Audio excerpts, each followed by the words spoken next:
it's Ina the Mood Reader, and welcome to my August Possibility Pile featuring the books I plan on reading for the wikathon.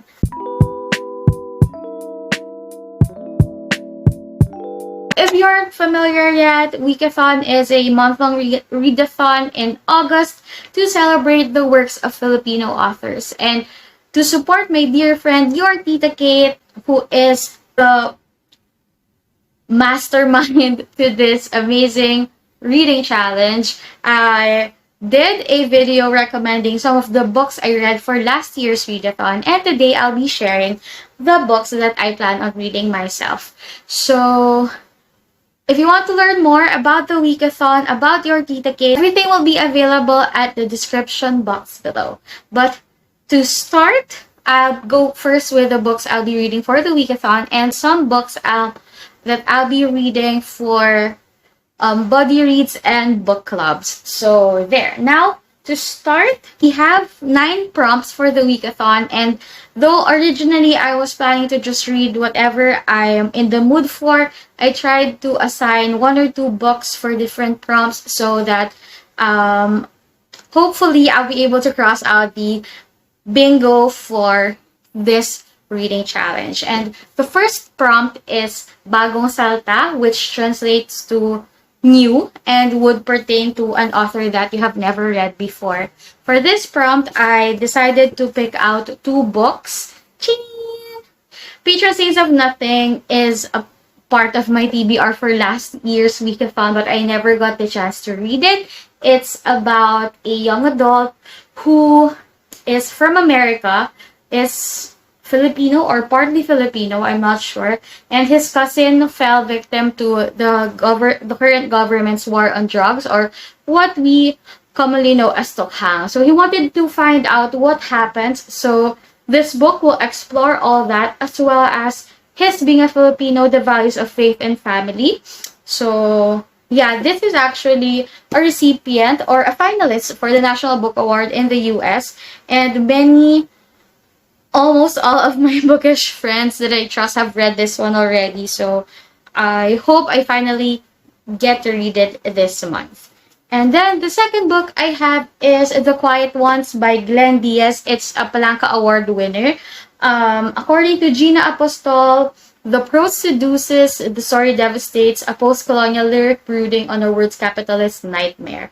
It's a book set on a call center. Basically, a few agents discovers a way to embezzle money from the telecom giant they were working for in the US. So this is a little, it's a mix, I guess, of a thriller and a deeper message hidden here somewhere. I haven't read any book of the author, and I haven't seen this book much around on like booktube and the book community, so I am excited to find out what this experience would be about. Now for the second prompt, we have centralisation, and for this prompt we are expected to pick out a book written by an author who is not Tagalog or someone from the provinces with different dialects. I was actually at a loss on what to pick for this. So for this one, I actually asked help from Miss Mina V.S. Guerra of romance class and Kate as well from your Tita Kate. And with this, I'll be reading a book by Clarice David from romance class, and my priority read would be Vlog Like You Love Me, but if I have time, I'll also pick out her other works. The third prompt is Bailan, which asks to read a book with supernatural elements. And for that, of course, I'll be reading Trece. I read some volumes of Trece last year, but it wasn't really like a proper read because I was reading it out of order. And finally, I was able to get a copy of the first book and the third one, so I'll probably be reading at least 3 volumes of Trece, since I don't have volume 4 and 6 and 7 yet. So there. Aside from that, I'll also be reading and continuing on my Janus Silang reading For this, I'll be reading the second book, which is Diyan Silang at ang Laban ng Manananggal Mambabarang, which is quite thin compared to this. The third book, Diyan Silang at ang 77 Pusong. So, Diyan Silang is a book written in Tagalog, or Taglish, I guess, because it's quite modern modern casual style of writing. It's also a young adult book. Remember how much I was shocked with the first book. I was actually creeped out about it, considering I am not really the scaredy cat. There's something about how the writer, the author, creates his story that really got to me. So I'm very excited to continue on with the series. I was putting this off for a while because I was waiting for the final book, and I think it will be coming out at the latter part of the year. So I guess it's the right time to continue on with the series given how slow I've been reading at the moment. So hopefully I'll be reading at least the second book for the wikathon. For the fourth prompt, we have tadhana, or in English, Fate or Destiny. And for this, I have to read a romance book with Filipino main characters. Two Filipino main characters. And for that, I'm choosing Delight by Moraz de la Paz. This is a self-published book. And I bought it originally for wikathon last year, and then I wasn't successful in reading physical books, so I had to put this one aside, but now it's the perfect time to read this. So I'm actually quite unsure if the main characters of this book are both Filipino, but I'm hoping. And in case they aren't, I'll be changing the book for this prompt for another of the romance class books. I still actually have a lot of romance books to be read. Last year, when the Taal volcano erupted, romance class did a Taal relief bundle wherein you would name your price and you will get access to, I think, 23 to 25 books. And I've started to read through them, but there's still a lot to go. So I have a lot of options for the tadhana prompt. And yeah, so Delight is actually about Serena and Ellie, who are I think magkababata or childhood friends. Their parents are good friends, but it doesn't mean that they know each other well. So it says here, as the two of them spend more and more time together, they learn that even if they've known each other their whole lives, there are some things about the other that is just a delightful surprise. So I'm excited to read this one. For the fifth prompt, we have Katipunan, and you have to pick out a book with secret societies in it. And honestly, I didn't know what to pick, so I just decided to copy a recommendation from your Tita Kate, since I have a copy of the book anyway. And for that, I'll be reading Where Dreams Descend by Janela Angeles.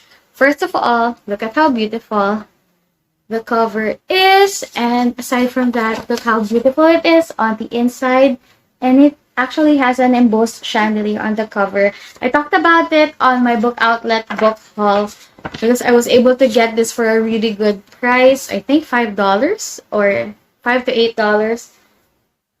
And yeah, I'm just so happy I have this. And I honestly will go into this blindly. All I know is that it has musical elements, and it says here, the stage is set, the spectacle awaits.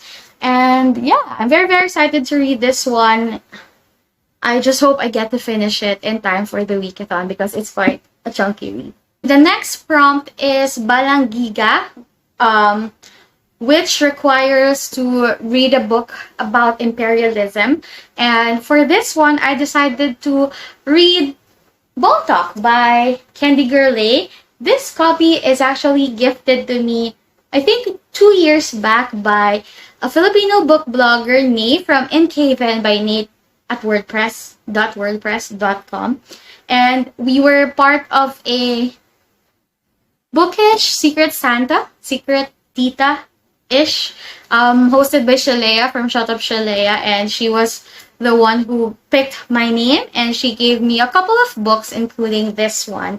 So I actually messaged her to ask her to confirm if this fit the prompt, and she said yes. It says here that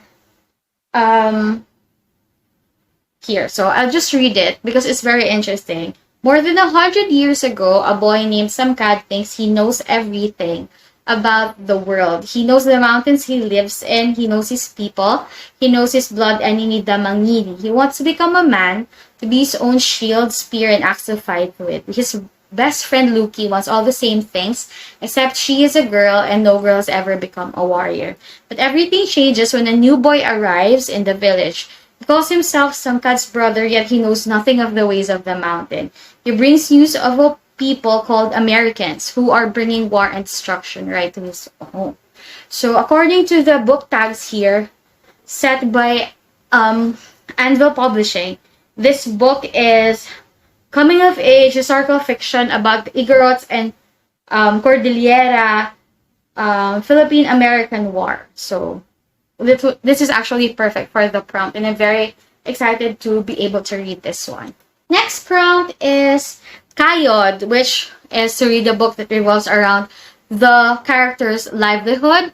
And for this, I again went through Kate's recommendations, and I decided to read Arsenic and Adobo by Mia P. Manansala. So this one is a book of the month pick. I've been so excited, and I'm so happy it arrived after 2 long months of waiting for it to come here in my hands. And this one I've talked about a lot already in different videos as one of my most anticipated reads of the year, because I remember when I was a teen, I really loved cozy mysteries, and this one is a cozy mystery. I haven't read one in years, if not decades, if not a decade. So I'm very excited to read this one. First of all, it features food. It's a cozy mystery, and it has a dog named Longanisa in it. So yeah, I don't know much about it aside from it revolving around food in a restaurant setting, but yay! So excited to read this one. I'm also actually reading this one for a buddy read with other Filipino bookish creators. So yeah. The next prompt is tula, which in English is poem. So this is just to read any book written in verse or a poetry book. And for this one, I actually am planning a video wherein I will be reading 3 Filipino poetry books, 2 of which were kindly given to me for free by the authors, and another who I bought in support of a dear friend. So first, I'll be reading Pillow Talk by Eliza Cataluna. She is a Filipino booktuber. I'm not sure if she's as active as she was before, but I really am curious about this one because our friends say that it's a very raw and real look into what she went through with her own personal struggles, particularly in mental health. The next poetry book is this, As Soon as Flowers Bloom by Paula Maxine. She is a Filipino bookstagrammer, and this book was picked up by Ukyoto Press. So she kindly sent this one to me to read and review. So yeah. And then the third one is Halo Halo. Unfortunately, I can't remember the author right now, but here's the cover. And it's also another poetry book by a Filipino author who kindly sent a copy to me this time on ebook. So thank you so much for those authors, and I'm excited to actually read your works. And additionally, for that, in case I have extra time, I also would want to read 500 Words or Less by Julia del Rosario. This is a novel written in verse, and the author, Julia del Rosario, is Chamorro and Filipina. So I'm very excited to read more about her work. She is also an author that's new to me, and I haven't actually seen a lot of her in Filipino author recommendations. So very excited to read about this. According to this one, here's what the book is about. Nick Chen refuses to spend her senior year branded as the girl who cheated on her charismatic and lovable boyfriend. To redefine her reputation among her Ivy League-obsessed classmates, Nick begins writing their college admissions essays. But the more essays Nick writes for other people, the less sure she becomes of herself, the kind of person she is, and whether her moral compass even points north anymore. Provocative, brilliant, and achingly honest, 500 words or less explores the heartbreak and hope that mark the search for your truest self. So there. And for the last prompt for the wikathon, I'll be reading Tablay. This prompt is Industrado, which is to read a book surrounding intellectuals or academics. And this is a science fiction and also a recommendation of your Tita Kate. And I remember buying this one last year, being so excited about it, and then it got stuck on the shelf for a very long time. And as you can see, I tried starting it already. I have about 3 here, and I don't know why I wasn't able to pick it up again. So I'm going to read about it. It says Manila, 136 years into the future. So the new Intramuros, a hyper-technological smart city surrounded by heavily armored walls. Beyond it, vast mountains and jungles teeming with hostile machine life called aswangs. For over a century, the Philippine mech force has been fighting the aswangs with mechs of their own and talented pilots to fly them. So it says here, Tablay is Filipino for electric charge. It is the soul of the city, the mover and shaker of machines, and the spark between two hearts. But most of all, Tablay aims to shine light on the relationship between technology and our society's ethical choices. So there. Now, I still do have other Filipino written books. As I mentioned, I have about 10 maybe romance class books to read. And I also have here, if I do have the time, I would want to pick up this bagon books. I have 3 here that I haven't read before. 56 or 56. I'll say this on Ganisa I have actually read before, but I think I would like to reread. And Lumayo Ka Nga Sa Akin. I also have here Una and Miguel by Lily Deshan Bose. And this one is I think a young adult romance. It's very thin, so I think I would easily be able to fit it in my reading. And then I recently bought Project 17 by Eliza Victoria. I just added it on the cart when I bought my Trece, the 2 volumes of Trece. So I have read Dwellers by Eliza Victoria, and I wanted to pick up more of her work, so I'm hoping this one would satisfy. Not sure, but hopefully. And then, yeah. Those are the Filipino books I plan on reading. And then some of the other books I'll be reading first is Malibu Rising. I have my copy there, but I forgot to get it, and I'm too lazy to reach for it anymore. I'll be having a buddy read with the book lover Titas to discuss Malibu Rising by Taylor Jenkins to read. So for Ricks and Petticoats, we're reading the Love by Numbers series by Sarah McLean. The titles are very long, and I can't remember it right now. But the first book is, I think, 9 Ways Something Something. The second book is 10 Ways Something Something, and the third book is 11 Ways Something Something.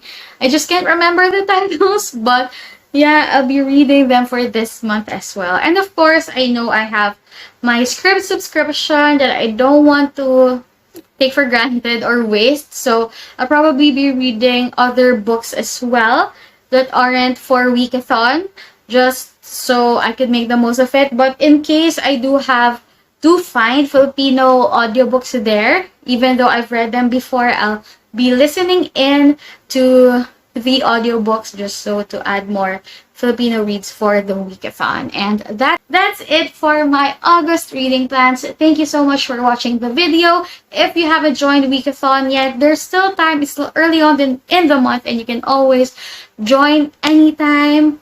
But of course, let's support Filipino authors all year round. And yeah, if you are joining the wikathon, please let me know what you plan on reading, what you think about the books I'll be reading, and see you on the next video. Thank you so much for watching. Bye!